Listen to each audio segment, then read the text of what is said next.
आज हाईस्कूल परीक्षा फल प्रकाश पाई। हाईस्कूल परीक्षा फल जो परीक्षा देते 4,84,863 जन पिला ओडिशा रे परीक्षा देते और से 17,384 जन पिला फेल होती।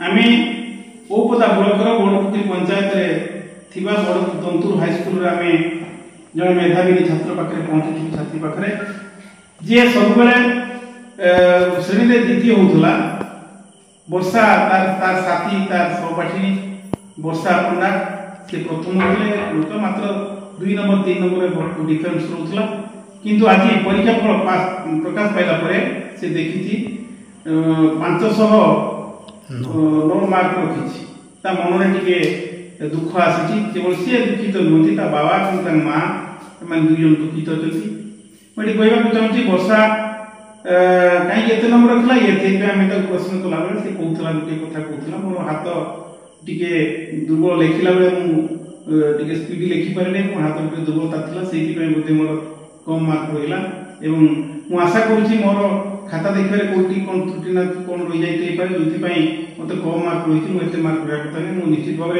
543 रु अधिक मार्क रखा कथा तार दृढ़ता सहित से प्रकाश कर आशा करूँ कौन जब होता बापा को सजेसन दूसरी बापा को आम परामर्श से निश्चित झीवर आउ थे खाता देखा चेकिंग से आवेदन करेंगे कौन फलाफल बाहर देखा आम आज से बड़पुखुरी जो अच्छी बुदाखुंटा गाँव में आज पहुँची बुदाखुंटा गाँव में उर्वशी बापा रमाकांत बारिक जड़े समाजसेवी भिन्न चिंता चेतना मनुष्य बहुत संगठन सहित से संपृक्ति अच्छा जड़े खूब मेलापी शांत सरल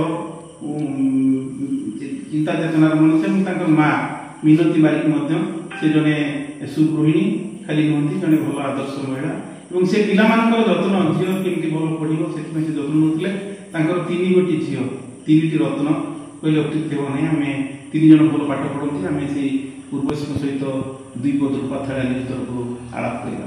धन्यवाद उर्वशी तुमको अनेक अनेक शुभेच्छा शुभकामना तुम परिचय दो। I am Urvashi Barik. I read in Mountain Government High School. My father's name is Ramakant Barik. My mother's name is Minati Barik. I want to be a doctor. तुम्हें तुम जो परीक्षा फल प्रकाश पाइला आज परीक्षा फल प्रकाश पाई परीक्षा फल प्रकाश पाइला तुम कौन प्रतिक्रिया रही टिके मन दुख होछि काहे ना मोर आशा थिला 90% हो बस कथा मो भाबुछि मोर बेटिंग जुगो मोर टिके खराब मार्क आछि आशा की खराब मार्क आछि आपण देखुथिले आमे ताको बहुत पचारला बेले से कहथला मोर जो हैंड राइटिंग पजे मते मोर ये जो परीक्षा फल टिके दुर्बलता रहि गेला से तार मानसिकता अछि आ कोन चाहतो बापा को कोन तो आथरे रीचेकिंग करिया पई तुम आगे अछि बापा को कोछि रीचेकिंग करबे पई।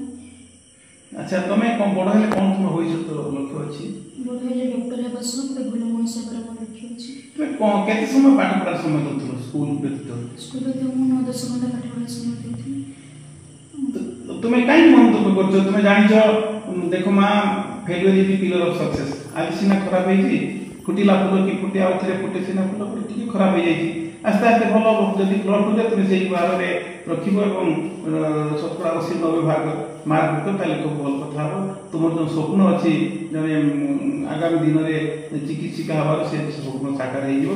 धन्यवाद आम भितर पुणी जगतनाथ जगन्नाथ निकट प्रार्थना करुँ तुम चलापथ कुसुमित हो रुद्धिमंत हो तुम आग को बढ़ आम जो रूपाठा तरफ आम जो कार्यक्रम रखी था रूपाठा ट्रस्ट तरफ आम तुमको समर्थना करें आसंता काली तुमको आम एक सुंदर मानपत्र दे आम समर्थ करूँ तुम चलापथ केमती रुद्धिमंत हो भगवान निकट प्रार्थना करूँ। धन्यवाद एवं आम बाबा सहित टे 2 पद आलाप कर देखुले आम रमाकांत बाबू घरे आसी पहुँचु रमाकांत बारिक बड़पुखुरी ब्लॉकर बड़पुखुरी पंचायत जड़े उद्यमान युवक खूब निजर साधना बल निज प्रतिष्ठा बल से आज प्रतिष्ठित हो पार्टी निज अंचल निज गाँव में गरीब लोक देखी आखिर दरदी प्राण को लुह झरी आसे से गरीब लोक साहय सहायता करने आगे आसती आ भल कथा से जड़े सफल गोपाल घर पिला गोपालन कर सुंदर भाव में देखु गाई अच्छा गाई जत्न नियंती से गाई को देखी देखी पछरे से विभिन्न स्थान नाव संग्रह करके गाई को खाई दवाई आम घरे आज पहुँचू झील ଭଲ ନମ୍ବର ରଖି ତାଙ୍କ ମନରେ ଟିକେ ଦୁଃଖ ଥିଲା, ବାପା ମାଙ୍କ ମନରେ ଦୁଃଖ ଥିଲା। ଆମେ ତାଙ୍କୁ ଏଇ କଥା କହିଛୁ, ଭାଗି ପଡ଼ନ୍ତୁ ନାହିଁ, କିନ୍ତୁ ଭଗବାନଙ୍କ ଇଚ୍ଛା ଯାହା ଥିବ ତାହା ହେବ। ଝିଅ ଉଦ୍ୟମ କରିଛି ଏବଂ ଆଗାମୀ ଦିନରେ ଭଲ ଭାବରେ ଉଦ୍ୟମ କରୁ ଏବଂ ତାକୁ ସେ ଯେଉଁଭଳି ଭାବରେ ଆପଣ ଯତ୍ନ ନେଇଛନ୍ତି ସେମିତି ଯତ୍ନ ନିଅନ୍ତୁ। ତାଙ୍କ ସହିତ ଦୁଇ ପଦ ଅନ୍ତରଙ୍ଗ ଆଳାପ କରିବା। ଭାଇ ନମସ୍କାର। ନମସ୍କାର ଆଜ୍ଞା, ଉପାଧ୍ୟାୟ ରାଜନୀତି ମୋର ସ୍ୱାଗତ। ଆଜି ମୋ ବାସଭବନରେ ପହଞ୍ଚିଥିବାରୁ ମୁଁ ଅତ୍ୟନ୍ତ ଖୁସି। ଏତିକି କ'ଣ ମନ ଦୁଃଖ ହେଉଛି, ମୋ ନାଁ ହେଉଛି ରମାକାନ୍ତ ବାରିକି, ମୋ ଝିଅ ନାଁ ହେଲା ଉର୍ବଶୀ ବାରିକି। ସେ 10th ଏଥର ବୋର୍ଡ଼ ଏକ୍ଜାମ୍ ଦେଇଥିଲା, ଦେଲା ପରେ ତା'ର ଲକ୍ଷ୍ୟ ଥିଲା ଯେ 540ରୁ 545 ମାର୍କ ରଖିବା ପାଇଁ। କିନ୍ତୁ ଆମର ବି ବହୁତ ଇଚ୍ଛା ଥିଲା ଯେ ସେ ଭଲ ପଢ଼ୁଛି, ଭଲ ପଢ଼ୁଥିଲା ବି, 8, 9, 10ରେ ବି ଭଲ ପଢ଼ୁଥିଲା। ବର୍ଷା ପଣ୍ଡା କରି ଗୋଟେ ଝିଅ, ଆ ସହିତ କମ୍ପିଟିସନ୍ ଚାଲେ ଦୁଇ ଜଣଙ୍କର, କେତେବେଳେ 2 ମାର୍କ 3 ମାର୍କ ଆଗ ପଛୁଆ ରୁହନ୍ତି। ତାପରେ ଆମର ହାପିଏଲ୍ର 10ମ ଶ୍ରେଣୀର ହାପିଏଲ୍ର 547 ଇଏ ରଖିଥିବାରୁ ସେ 575 ରଖିଥିଲା। ପରୀକ୍ଷା ପୂର୍ବରୁ ଗୋଟେ କିବୋର୍ଡ଼ ପରୀକ୍ଷା ହେଇଥିଲା, ସେଥିରେ 495 ସିଏ ରଖିଥିଲା ବର୍ଷା ପଣ୍ଡା ଯିଏ, ଇଏ ରଖିଥିଲା 494, ଗୋଟେ ମାର୍କର ଏପଟ ସେପଟ। ଆମର ବହୁତ ଆଶା ଥିଲା ଯେ ସିଏ 540ରୁ 545 ରଖି ଗୋଟେ A1 ପାଇବ। ଆମ ମନର ଅତ୍ୟନ୍ତ ଖୁସି ଆସିଥାନ୍ତା, କିନ୍ତୁ ଆଜି ବହୁତ ଦୁଃଖର କଥା। କିନ୍ତୁ ସେଇ ଖୁସିଟା ଆଜି ସେଇ ଖୁସିଟା ଆଜି ଆମକୁ ମିଳିଲା ନାହିଁ। କିନ୍ତୁ ଦେଖିବା ଆଗାମୀ ଦିନକୁ ଏତିକି ଭବିଷ୍ୟତ ଆଶା ରଖିଛେ ଯେ ନିଶ୍ଚିନ୍ତ ସିଏ ହେଉଛି ବାପା ମାଆଙ୍କ କଥା ମାନିକି ନିଶ୍ଚିନ୍ତ ସିଏ ଆଗାମୀ ଦିନର ବାପା ମାଆଙ୍କର ନାଁ ସେ ରଖିବ। ଧନ୍ୟବାଦ ଭାଇ। ଭାଙ୍ଗି ପଡ଼ିବାର କିଛି ନାହିଁ। ଆମେ ଦେଖୁଥିଲୁ ସୁନ୍ଦର ଝିଅ, ତାର ଆପଣଙ୍କର ଯେଉଁ ସଂସ୍କାର ଅଛି, ଆପଣ ପରିବାର ଯେଉଁ ସଂସ୍କୃତି ଅଛି, ତା ମାଆଙ୍କର ଯେଉଁ ସଂସ୍କାର ଅଛି, ସେ ସେଇ ସଂସ୍କୃତି ସମ୍ପନ୍ନ ଝିଅଟି, କିଛି ସେ ଚିନ୍ତା କରନ୍ତୁ ନାହିଁ। ଛୋଟ ପିଲା ଆଗାମୀ ଦିନରେ ନିଶ୍ଚିତ ଭାବରେ ଭଲ ରେଜଲ୍ଟ କରିବ, ଏ ଭରସା ବିଶ୍ୱାସ ମୋର ଅଛି। ଆମେ ଆଜି ତାଙ୍କ ପ୍ରଧାନ ଶିକ୍ଷକଙ୍କ ସହିତ ମୁଁ ଟେଲିଫୋନରେ ଯୋଗାଯୋଗ କରୁଥିଲି। ମ୍ୟାଡ଼ାମଙ୍କୁ ଆମେ ସାଧୁବାଦ ଜଣାଉଥିଲୁ, ଆପଣଙ୍କର 3 ଜଣ ପିଲା ଭଲ ମାର୍କ ରଖିଛନ୍ତି। ସେ ବି ମନ ଦୁଃଖ କରୁଥିଲେ, ଯେମିତି ଭାବରେ ବର୍ଷା ଅଧିକ ମାର୍କ ରଖିଛି ସେମିତି ଉର୍ବଶୀ ରଖିବା କଥା, କାହିଁକି କମିଗଲା ମୁଁ ବି ଠିକ୍ ଭାବରେ ଜାଣିପାରୁନି। ପୁଣି ଆମେ ଥରେ ଉର୍ବଶୀର ଉତ୍ତରୋତ୍ତର କାମନା କରିବା ସହିତ ଆପଣଙ୍କର 3 ଝିଅ 3ଟି ରତ୍ନ ସେମାନେ, ମୁଁ ତାଙ୍କୁ ସବୁବେଳେ କହେ ସେ ଝିଅ ଆଗକୁ ବଢ଼ୁ ଏବଂ ତାର ଆପଣଙ୍କର ନିଜର ନାଁ, ଆପଣଙ୍କ ପରିବାର ନାଁ ରଖିବା ସହିତ ଆପଣଙ୍କ ଗାଁର ନାଁ, ଆମ ପଞ୍ଚାୟତର ନାଁ ଏବଂ ଆମ ବ୍ଲକର ନାଁ ରଖି ଆଶା କରୁ। ଏବେ ଆମେ ଉର୍ବଶୀଙ୍କ ମାଆଙ୍କ ସହ ଦୁଇ ପଦ ଆଳାପ କରିବା, ତାଙ୍କ ସହିତ ରେଡି।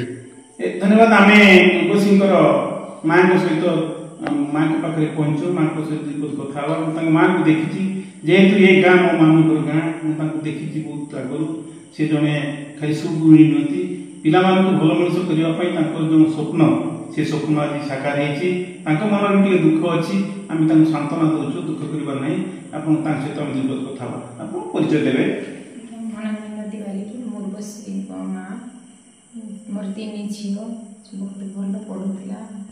ଆମର ଇଚ୍ଛା ଥିଲା A1 ପାଇବା ପାଇଁ, ତା ହାତର ପ୍ରୋବ୍ଲେମ୍, ହାତ ଟିକେ ମୁକାବିଲା ଟିକେ ଲେଖେ, ଅକ୍ଷର ଟିକେ ଅସୁନ୍ଦର ହୁଏ, ସେଇଥିପାଇଁ ସେ ଆଜି ମାର୍କ କମିଯାଇଛି ତାର, ସେଥିପାଇଁ ଆମର ଟିକେ ମନ ଦୁଃଖ। ଆପଣ ତାକୁ ତା ପାଠ ପଢ଼ାରେ ଆପଣ କେମିତି ସାହାଯ୍ୟ କରୁଛନ୍ତି? ବହୁତ ସାହାଯ୍ୟ କରେ, ସବୁବେଳେ ତା ପଛରେ ଲାଗିଥାଏ। ପଢ଼ ଏଠି ପଢ଼ ସେଠି ପଢ଼, ଭୋରୁ ରାତି 3:30 3ଟାକୁ ଡାକେ ପଢ଼ିବା ପାଇଁ, ସନ୍ଧ୍ୟାବେଳେ ସକାଳେ ସବୁବେଳେ ତା ପଛରେ ଲାଗିଥାଏ। ସେ ବି ପଢ଼ୁଥିଲା, ପୁଣି ପରିଶ୍ରମ ବହୁତ କରେ, କିନ୍ତୁ ଏଥର ସ୍କୁଲରେ କ'ଣ ପୋଜିସନ୍ ଦେଉଥିଲା, ସେ ହାତ ପ୍ରୋବ୍ଲେମ୍ ପାଇଁ ମାର୍କ କାଟି ଦେଇଛନ୍ତି। ଧନ୍ୟବାଦ। ଆପଣ ଦେଖୁଥିଲେ ସେ ଏବେ ତାଙ୍କର କଥା କହିଲା ବେଳେ ତାଙ୍କ ଟିକେ ଥରା ଥରା କଣ୍ଠରେ କହୁଥିଲେ, ତାଙ୍କ ମନରେ ଟିକେ ଦୁଃଖ ଅଛି। ଝିଅ ଏତେ ପରିଶ୍ରମ କରନ୍ତି, ଇଏ ମା ମଧ୍ୟ ଝିଅର ଉନ୍ନତି ପାଇଁ ସେ ନିଜେ 3ଟା ବେଳେ ଉଠି ତାକୁ ପାଠ ପଢ଼ାଇବାରେ ସହଯୋଗ କରନ୍ତି, ତାକୁ ଡାକନ୍ତି, ପାଠ ପଢ଼େ, ଝିଅ ତା ପାଖରେ ବସନ୍ତି, ପାଠ ପଢ଼ୁଥାଏ। ଏଇଥିପାଇଁ ତାଙ୍କ ମନ ଟିକେ ଦୁଃଖ ଅଛି। ଆମେ ତାଙ୍କୁ ସାନ୍ତ୍ୱନା ଦେଉଛୁ, କିଛି ଭାବିବା ନାହିଁ। ଉର୍ବଶୀ ତାଙ୍କ ଭଲ ପିଲା, ଆପଣଙ୍କର ଆଦର୍ଶରେ ସେ ଅନୁପ୍ରାଣିତ। ଆପଣ ଯେଉଁଭଳି ଆଦର୍ଶରେ ତାକୁ ଗଢ଼ିଛନ୍ତି, ସେଇଭଳି ଭାବରେ ତାକୁ ଟିକେ ଯତ୍ନ ନିଅନ୍ତୁ। ସେ ନିଶ୍ଚିତ ଭାବରେ ଯୁକ୍ତ 2ରେ ଆପଣଙ୍କର ନାଁ ରଖିବ। ଧନ୍ୟବାଦ। ଆପଣ ଆମ ସହିତ ମିଶିଲେ, ଆପଣଙ୍କର ପରିବାର ସହିତ ଆମେ ମିଶିଲୁ, ଆପଣଙ୍କର ଅନ୍ତରର କଥା ଦୁଇ ପଦ ରୂପାଥାଳିଆ ନିଯୁକ୍ତି ଦେଲେ। ପୁଣି ଥରେ ଆମେ ଜଗନ୍ନାଥଙ୍କ ନିକଟରେ ପ୍ରାର୍ଥନା କରୁଛୁ, ଆପଣ ପରିବାର ସମସ୍ତେ ପ୍ରତ୍ୟେକ ପିଲାମାନେ ଭଲ ମଣିଷ ହୁଅନ୍ତୁ, ସମାଜର ହିତ ସାଧନା କରିବା ପାଇଁ ସମସ୍ତଙ୍କର ଉଦ୍ୟମ ହେଉ, ଆପଣଙ୍କୁ ଚଲାପଥ ଅଧିକ କୁଶୁବିତ ବୃଦ୍ଧିମନ୍ତ। ଧନ୍ୟବାଦ।